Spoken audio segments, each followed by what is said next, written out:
Bismillahirrahmanirrahim. Alhamdulillahirabbil alamin. Allahumma shalli ala sayyidina Muhammad wa ala ali sayyidina Muhammad.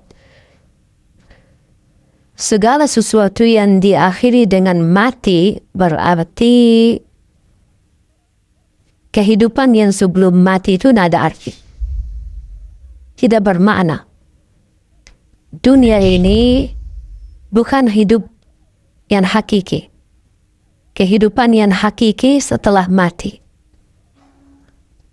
Dan kematian kita cuma sekali. Tidak akan mati lagi. Kalau sudah meninggal dunia dan kita pisah dari dunia menuju ke akhirat melalui proses di alam barzakh, kuburan kita, hadap munkar nakir kita, kemudian bisa kuburan kita menjadi taman dari taman surga, bisa jadi lubang dari lubang neraka. Dan yakini kehidupan kita nanti di alam kubur jauh lebih panjang daripada hidup kita di dunia.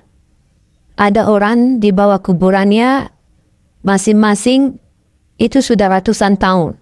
Padahal usia mereka ada yang masih muda, bahkan ada yang masih bayi. Habis kita dibangkitkan oleh Allah SWT, sekian tahun kita di alam kubur, dibangkitkan oleh Allah SWT, terjadilah hari kiamat. Dan kita akan menghadap Allah untuk dihisab.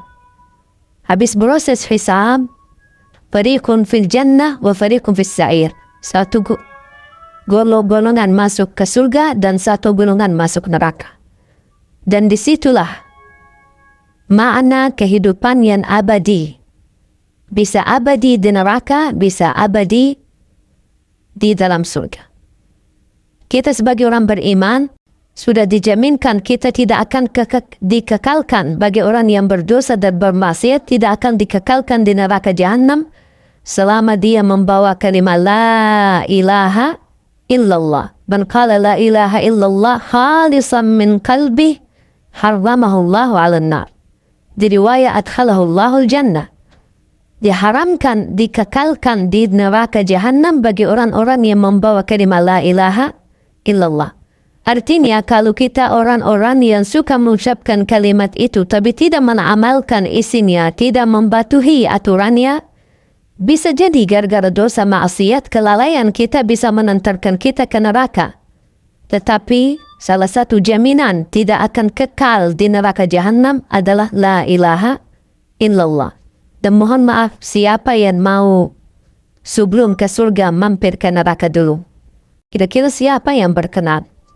Kalau memang kita tidak mau mampir ke neraka dulu, jangan Anda mengucapkan kalimat la ilaha illallah saja, tapi Anda menjadi hamba yang patuhi dan taati.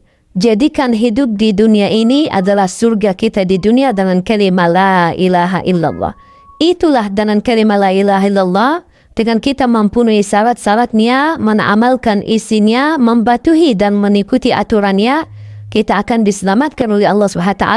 Dan akan kita bahagia dalam kehidupan kita di dunia yang sementara dan juga akan bahagia selama-lamanya nanti di akhirat.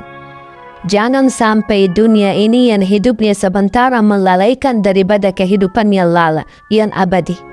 Banyak orang masih memilih kehidupan enak, tapi nanti di akhirat sengsara.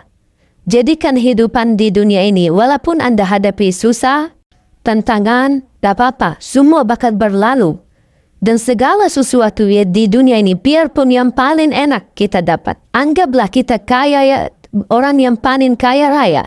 Tapi ujungnya mati, buat apa kekayaan itu? Buat apa kemewahan itu?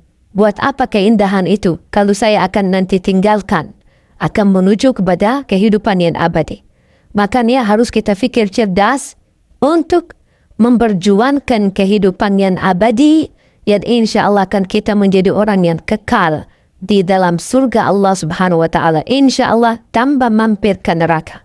Amin ya rabbal alamin.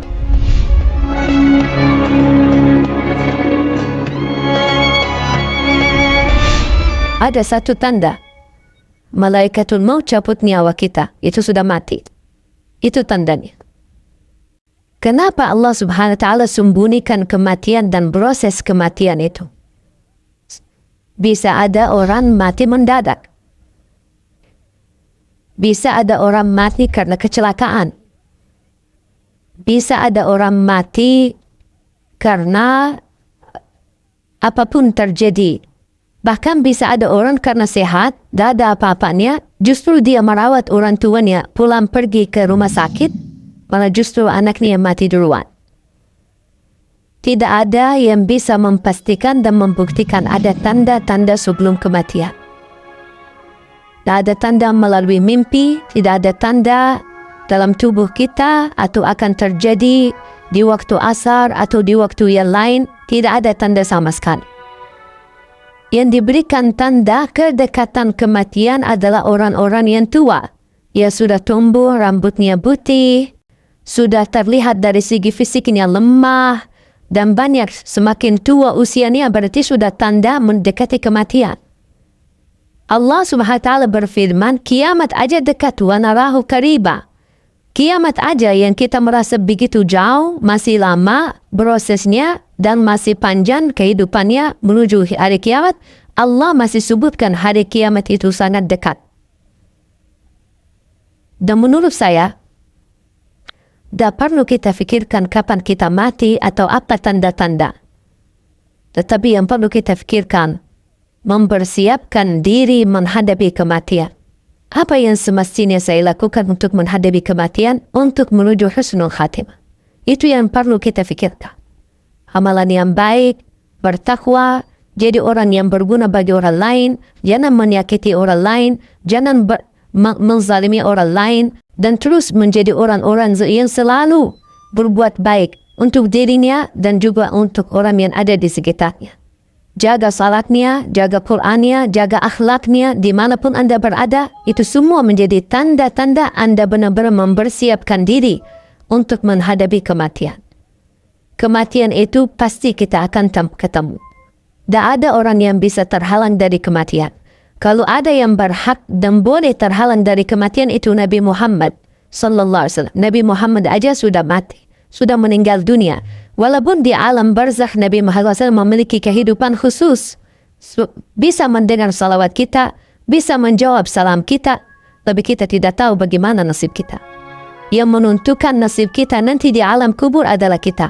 Apapun yang kita isi dalam kehidupan kita, itu yang akan menjadi hasilnya, kita akan ambil panennya nanti di alam kubur dan di akhirat. فَمَنْ يَعْمَلْ مِثْقَالَ ذَرَّةٍ خَيْرًا يَرَهُ وَمَنْ يَعْمَلْ مِثْقَالَ ذَرَّةٍ شَرًّا يَرَهُ.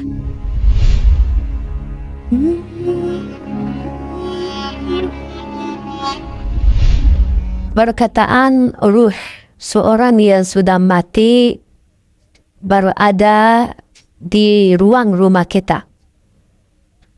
Ada yang berkata selama 3 malam, ada yang sampai 40 malam. Kasihanlah, ruhnya lagi diam di rumah, jasadnya di kuburan. Terus ngapain jasadnya di situ, kasihan sendirian? Kalau orang sudah di alam kubur, kemudian akan dikembalikan ruhnya. Buat apa Allah kembalikan ruh? Supaya proses langkah awal hisab. Tapi hisab yang masih istilahnya ringan, menghadap munkar nakir. Ada beberapa pertanyaan yang perlu kita jawab saat menghadapi munkar nakir. Seandainya kita berhasil lolos dari pertanyaan dan kita bisa menjawab seluruh pertanyaan munkar nakir, berarti akan kita menikmati. Kalau lagi menikmati di alam kubur, bahagia. Kuburan kita menjadi raudhatun riyadil jannah, taman dari taman surga. Buat apa ruh kita keluar dan diam di rumah kita selama 40 malam?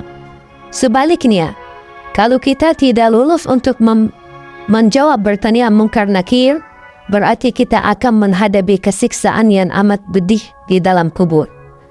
Dan tidak mungkin orang itu saat disiksa masih nyawanya bisa jalan-jalan kemana-mana, termasuk mampir ke rumah dan diam di rumah selama 40 malam.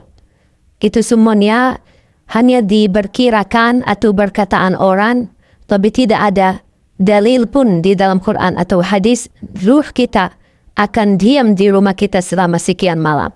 Ruh kita berada di dalam tubuh badan kita saat kita dikuburkan. Allah kembalikan ruh kita akan menghadapi munkar nakir. Kalau Anda lagi menikmati bahagia, berarti akan merasakan kenikmatan tersebut bukan hanya jasad kita, tapi jasmani dan rohani kita. Kalau ruh kita terpisah dan dia diam di rumah untuk melihat kondisi dan keadaan di rumahnya, bagaimana keluarganya, terus kalau ada di antara keluarga, ketika ada ruh seorang meninggal, dia masuk ke rumahnya. Terus, ternyata istrinya dan nangis setiap malam. Pasti dia sakit hati. Bukan sakit hati, ya sakit ruh. Apalagi kalau dia nikah. Malah tinggalin aku meninggal malah kamu nikah. Nah berarti ruhnya lagi sibuk urusan keluarga. Ini semuanya tidak masuk akal. Makanya jamaah sekalian, jangan terlalu percaya hal-hal yang aneh-aneh. Kalau kita bahagia di alam kubur, berarti ruh kita akan disibukkan dengan kebahagiaan. Kalau kita lagi di alam kubur disiksa, na'udzubillah min zalik, berarti ruh kita akan kesibukan dengan azab, na'udzubillah min zalik.